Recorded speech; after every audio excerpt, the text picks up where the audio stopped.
December 16 তারিখ আমরা শেষ করেছিলাম। আমরা জানি যে মাদকটা সেই যে অর্জন আমাদের ছিল সেখান থেকে আমরা অনেক পিছিয়ে যাচ্ছি। আমরা জানি যে মাদক যদি আমরা নিয়ন্ত্রণ করতে না পারি, যদি আমরা এটাকে সফলভাবে ছাত্রছাত্রীদেরকে বুঝাতে পারি যে আমরা এটা জাতিকে সমগ্র নবীন প্রবীণ সবাইকে ধ্বংস করে দিচ্ছে, সেই পর্যন্ত কিছুতেই এটাকে বন্ধ করা যাবে না। 16ই ডিসেম্বরের যারা এই দিনটি অর্জনের জন্যে আমরা 16 ডিসেম্বর বিজয় দিবস বলে ঘোষণা করেছিলাম, সেখানে যাদের রক্তে আমরা এই 16 ডিসেম্বর অর্জন করি তাদের প্রতি আমার শ্রদ্ধা রইল। এটা আমি মনে করি যে যদি আমরা তাদেরকে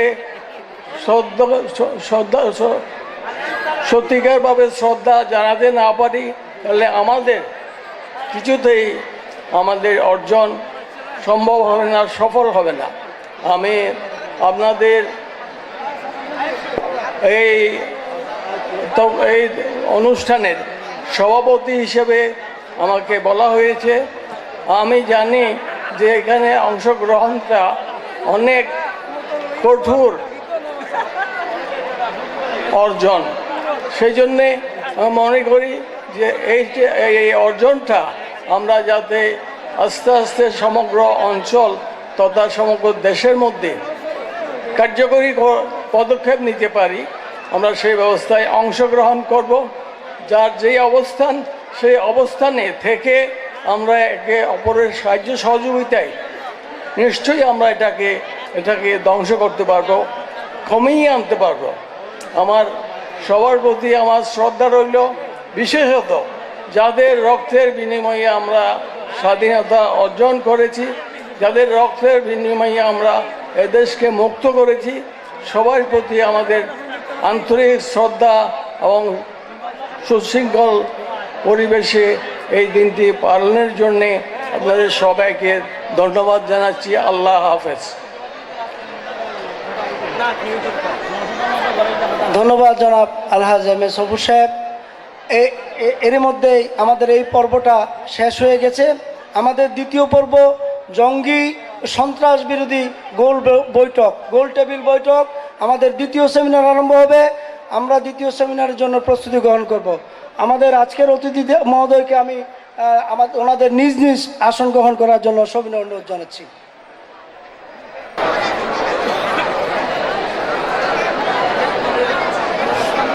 আর জঙ্গিবাদ একটি গোল টেবিল, আমি সভাপতির আসন গ্রহণ করার জন্য অনুরোধ করছি সিলভার বেলস লিমিটেডের সম্মানিত চেয়ারম্যান, অত্র স্কুলের কৃতি ছাত্র জনাব মোহাম্মদ আনোয়ার সাহেবকে। জনাব মোহাম্মদ আনোয়ার সাহেবকে সভাপতির আসন গ্রহণ করার জন্য অনুরোধ করছি।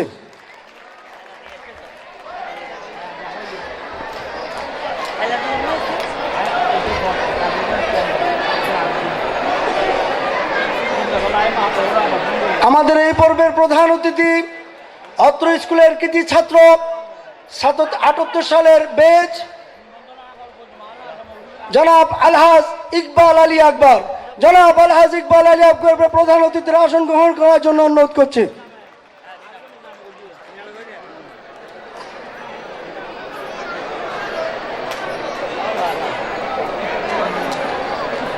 জঙ্গি এবং সন্ত্রাস আমাদের এই যে যুব সমাজ, এই যুব সমাজকে তিলে তিলে শেষ করে দিচ্ছে। জাতি এবং আমাদের রাষ্ট্রের যে ক্ষতি সাধন হচ্ছে সেটি হচ্ছে আমাদের আগামী দিনের ভবিষ্যৎ। এই ভবিষ্যৎকে আমাদেরকে রক্ষা করতে হবে। তাই আজকে থেকে আমাদেরকে এই গোল টেবিল বৈঠক থেকে আমাদেরকে গণসচেতনতা সৃষ্টি করতে হবে এই সন্ত্রাস আর জঙ্গিবাদের বিরুদ্ধে। আমরা সন্ত্রাস রুখব, জঙ্গিবাদের বিরুদ্ধে রুখে দাঁড়াবো, এটাই হোক আমাদের আজকের দিনের শপথ। বক্তব্য নিয়ে আসছেন আজকের সভার প্রধান অতিথি, জঙ্গি ও সন্ত্রাস বিরোধী যে আজকে যে সমাজ বিনির্মাণে আমাদের প্রচেষ্টা চলছে, আজকের সভার প্রধান অতিথি জনাব আলহাজ ইকবাল আলী আকবর। জনাব আলহাজ ইকবাল আলী আকবর।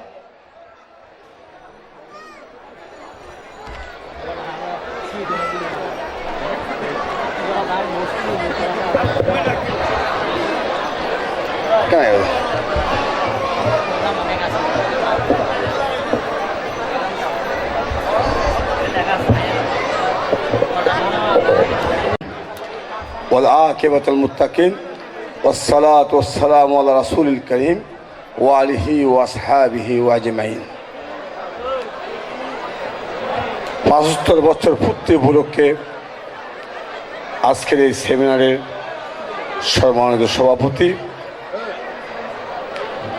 আমার শ্রদ্ধাভাজন তবু ছাত্রনেতা 70 দশকের ছাত্রলীগের প্রতিষ্ঠাতা সভাপতি জনাব আনোয়ার ভাই, অবশ্যই আমার সাম্যবরিষ্ঠ মঞ্চবরিষ্ঠ অত্র স্কুলের প্রাক্তন ছাত্রছাত্রী, আসসালামু আলাইকুম রহমতুল্লাহ বারাকাতুহু। আজকের সেমিনার জঙ্গিবাদের বিরুদ্ধে কিছু বক্তব্য দেওয়ার জন্য আমি দাঁড়িয়েছি। যারা আমাকে এই বক্তব্য দেওয়ার জন্য সুযোগ করে দিয়েছেন, আমার অন্তরের অন্তঃস্থল থেকে তাকে ধন্যবাদ জানাই। যারা এই অনুষ্ঠান সাজিয়েছে, কষ্ট করে ত্যাগ করে এ পর্যন্ত এসেছে, তার মধ্যে আমি সেলুট জানাই মোহাম্মদ আজিমকে এবং আজিম গংকে। আমাকে গত 1 বৈশাখ আজিম আবেগের ছলে বলেছিল যে মামা আমি এইরকম একটা কিছু জিনিস করতে চাই। আমি বলেছি তুই তোর কি, তোমার চেহারা, তোমার গঠন, তোমার আবেগ বলতে তুই পারবে, তুমি এগিয়ে যাও, আমরা আছি তোমার সাথে। সুবহানাল্লাহ, আজকে তার প্রমাণ আপনারা পাচ্ছেন। এত সুন্দর একটা অনুষ্ঠান চট্টগ্রামে হয়েছে কিনা আমি জানি না। আমি অত্র স্কুলের সভাপতি হাসান সহ সাবেক সভাপতি আব্দুল কুদ্দুস সেন্টু, বরকতুল্লাহ, যারা সার্বক্ষণিক আমার নিজাম সহ যারা সার্বক্ষণিক এখানে শ্রম দিয়েছেন, মনি মাস্টার সহ, তাদেরকে জানাই আমার বিপ্লবী সালাম। আমি জঙ্গিবাদের বিরুদ্ধে কথা বলতে গিয়ে আপনাদের কাছে দৃষ্টি আকর্ষণ করব। এখানে কেউ জঙ্গি বলে, কেউ ফাসাদ বলে, কেউ ফিতনা বলে। আমি 1400 সালের আগে যাব। এই জিনিসটা কোত্থেকে এসেছে আমি যত সচেতন করি, আমি আপনার দ্বারা সম্ভব নেই। যতক্ষণ পর্যন্ত আপনি আবার নবী মুহাম্মদ সাল্লাল্লাহু আলাইহি ওয়াসাল্লামকে অনুসরণ করবেন না, এতক্ষণ পর্যন্ত আপনার জঙ্গিবাদ যাবে না। এটা হলো মূল পয়েন্ট। কেননা আল্লাহ সুবহানাহু ওয়া তাআলা বলেছেন, আমা আতাকুমুর রাসূলু ফাখযুহু, রাসূল যা যা করেছে তার অনুসরণ করুন। ওয়া নাহাকুম, যেদিন মানা করেছে তোমরা এটা করিও না। আমরা কি করছি? কারবালার প্রান্তরের একটা ঘটনা, ইয়াজিদের একটা ঘটনা আমি বলে আমার বক্তব্য শুরু করছি। ইমাম হোসেন রাদিয়াল্লাহু আনহু কারবালা গিয়েছে বায়াত করার জন্য, যুদ্ধ করার জন্য, পরিবারকে নিয়ে বায়াত করার জন্য গিয়েছেন। বায়াত হবে, প্রায় 40,000 লোক বায়াত হবে, এই প্রোগ্রাম নিয়ে উনি গিয়েছেন। এর মধ্যে প্রতিমধ্যে মক্কা থেকে, ইরাক থেকে, সিরিয়া প্রায় 700 কিলোমিটার দূর থেকে কু হয়ে গেছে, মুনাফিক সৃষ্টি হয়ে গেছে। ইয়াজিদের গোষ্ঠী বায়াস করে বেড়েছে। হোসেন গেল, বায়াত করার লোক পেল না, হোসেনের বক্তব্যকে শুনল না, হোসেনকে বেঈমান বলল। হোসেন বারবার আকুতি করে বলল, আনা উম্মতে মুহাম্মদ ওয়া উম্মি আনা ফাতেমা, আমার মা ফাতেমা, ও জাদ্দাতি সাইয়্যিদুল মুরসালিন খাতামুন নবী আনা ইবনে আলী। বারবার বলতে চেষ্টা করছো, আমি ইবনে আলীর ছেলে, আমি ফাতেমার ছেলে, আমি মুহাম্মদ সাল্লাল্লাহু আলাইহি ওয়াসাল্লাম নাতি। মা ওয়াহেদ উম্মতি মুহাম্মাদি, তোমাদের মধ্যে কি কোনো উম্মতে মুহাম্মদ নাই? সবাই বলে আমরা উম্মতে মুহাম্মদ। তোমার যে উম্মতে মুহাম্মদ হতে থাকো, আমি তো উম্মতে মুহাম্মদ, সেই মুহাম্মদের নাতি আমি ইবনে ফাতেমা ইবনে আলী। তুমি আমাকে মারবে, আমাকে হত্যা করবে, আমার সাথে বেয়াদবি করবে? ওই পার থেকে সেই ইয়াজিদি গোষ্ঠী একজন বলল, এয়া হুসেন, আসরের নামাজ শেষ হয়ে যাচ্ছে, তোমার কথা শোনার সময় নাই, ওকে তোমাকে কতল করার প্রয়োজন, এখন কতল করবে। বারবার বলছে হুসেন, কেফতে কতল নি, কেফতে অক্তল নি, আনা ইবনে ফাতেমা আনা ইবনে আলী। কান্নার স্বরে বলল, চোখের পানি কারবালার প্রান্তরে পড়লো, ফুরাত নদীর পানি ফুটে উঠলো, মন গলে নেই। হোসেনকে হত্যা করলো। হত্যা করার পরে ওনার জানাজা হয়নি, ওনার মাথা মুন্ড নিয়ে কারবালার প্রান্তরে ঘুরেছে, তামাশা করেছে। তাদের গোষ্ঠী, তাদের এই ইয়াজিদের সেই কম একই সিস্টেমে এখনো আছে, আগামীতেও থাকবে। আপনার কোরআন কি বলে? আপনার কোরআনকে আপনাকে বলতে হবে। আমি প্রথম যে আয়াতটা বললাম, অমা আতা কুমুর রাসূল ফাখুযু, রাসূল যা করেছে তা করো, তার বাইরে যেও না। আল্লাহ সুবহানাহু ওয়া তাআলা বলেছেন সূরা মাইদা 32 নম্বর আয়াত, কোট আয়াত নম্বর 32 সূরা মাইদা, ইন্নামা জাযাউল লাযিনা ইউহারিবুনাল্লাহ ওয়া রাসূলাহু ওয়া ইয়াসআউনা ফিল আরদিল ফাসাদ ওয়া সাল্লাবু ইউকাত্তালু ওয়া তুকাত্তু আইদিহিম।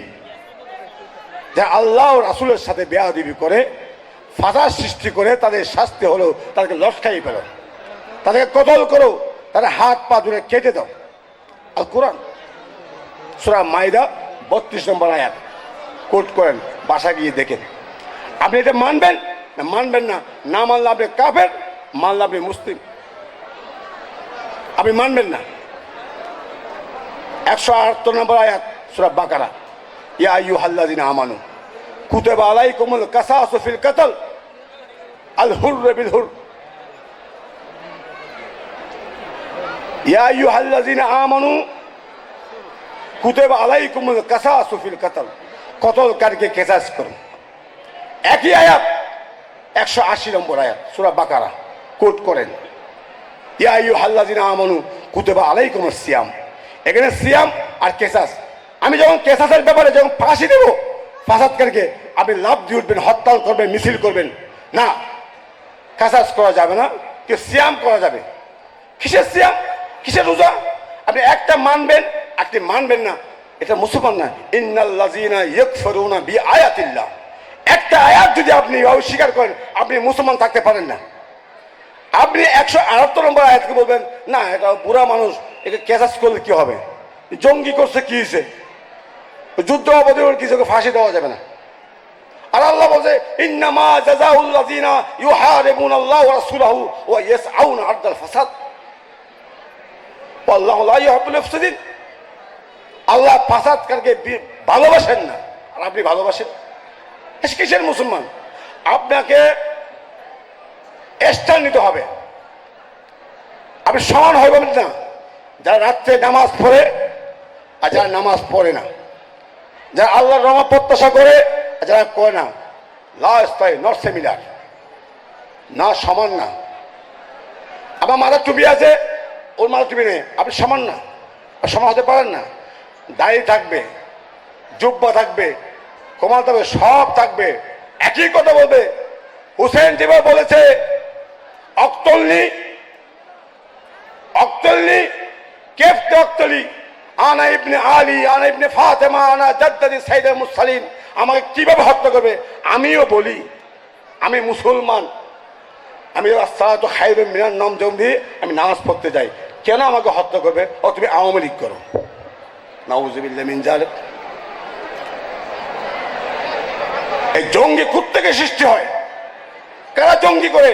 সেই ইয়াজিদের কওমের ইয়াজিদ এখন আছে, আগামীতে থাকবে। যাই নামাজের নিচের বুম, যাই নামাজের মধ্যে বুম।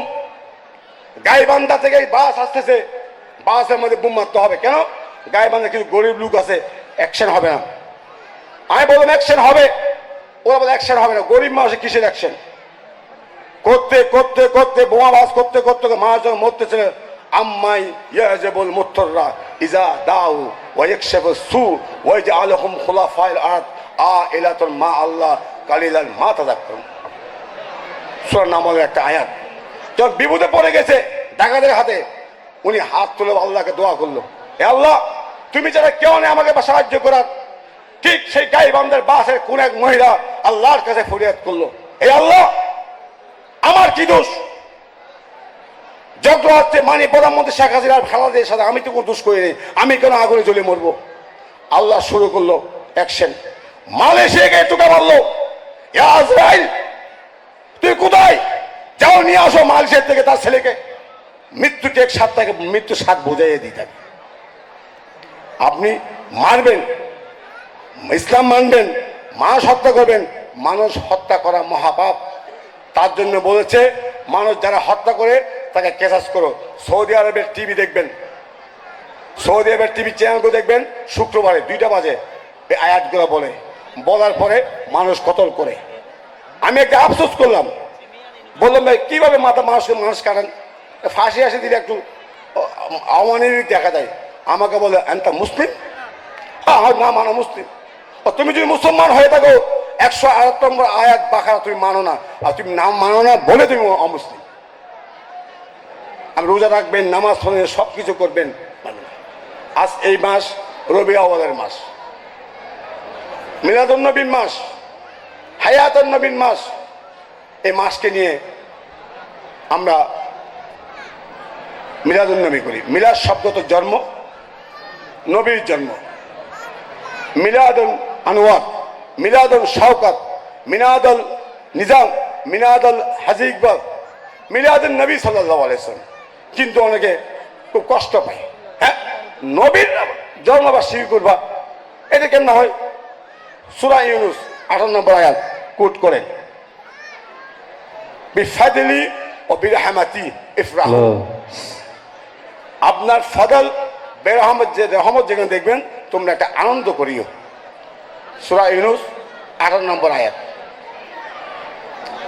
যারা হজ করতে গিয়েছেন, এখানে অনেক হাজি বসে আছে, মদিনা শরীফের রওজার উপরে একটা জিনিস লেখা আছে, সূরা হুজুরাত 3 নম্বর আয়াত, 4 নম্বর আয়াত, লা তারফাউ আসওয়াতাকুম ফাওকা সাওতান নবী। তো নবীর আওয়াজের উপর আওয়াজ করে কথা বলিও না। নূর মোহাম্মদ সওদাগর 1958 সালে হজ করেছে, আমার সাথে হজ করেছে তৈয়ব শাহ রাদিয়াল্লাহু আনহু 1987 সালে। ওই চিৎকার করে আসসালাতু আসসালামু আলাইকুম ইয়া রাসূলুল্লাহ বলে চিৎকার করলো। একজন সৌদি পুলিশ মুখ বন্ধ করলো, উনি খুব রাখলো, ওনাকে আয়াতটা দেখালো। আয়াতটা দেখো তো কি? আমি আয়াতটা করতে পারি না। আয়াতে লেখা আছে আমার নবীর উপরে আওয়াজ করে কথা বলিও না, বিয়াদবি হবে। লা তারফাউ আসওয়াতাকুম ফাওকা সাওতান নবী। সূরা হুজুরাত 3 নম্বর আয়াত, 4 নম্বর আয়াত। কোট লিখে রাখেন, কোট করেন, বাসা গিয়ে দেখেন। আয়াতটার পরে আপনি আমার নবীকে মৃত্যু বলবেন, আমার মতো মানুষ বলবেন, এটা আমি তো মানতে পারলাম না। ফাস্তাগফিরুল্লাহ ওয়াস্তাগফির লাহুম। এ নবী, তুমি যদি বলো আমাকে তোমার আল্লাহ মাফ করে দেবে। আবু বকর সিদ্দিককে যখন দাফন করলো, পর্দা করে নাই, আয়েশা সিদ্দিকা দিলাম, বাপ আর স্বামী। তো উমরকে যখন দাফন করলো একই জায়গায় মধ্যে, রওজার মধ্যে একটা পর্দা দিল, তার মানে কি, তার মেসেজ কি? এরোবেরো চাঁদের মধ্যে আমি আমার নবী করিম সাল্লাল্লাহু আলাইহি ওয়াসাল্লাম সালাম দিয়ে আমার বক্তব্য শেষ করছি। আসসালাতু আসসালামু আলাইকুম ইয়া রাসূলুল্লাহ, আসসালাতু আসসালামু আলাইকুম ইয়া হাবিবাল্লাহ, আসসালাতু আসসালামু আলাইকুম ইয়া নবী।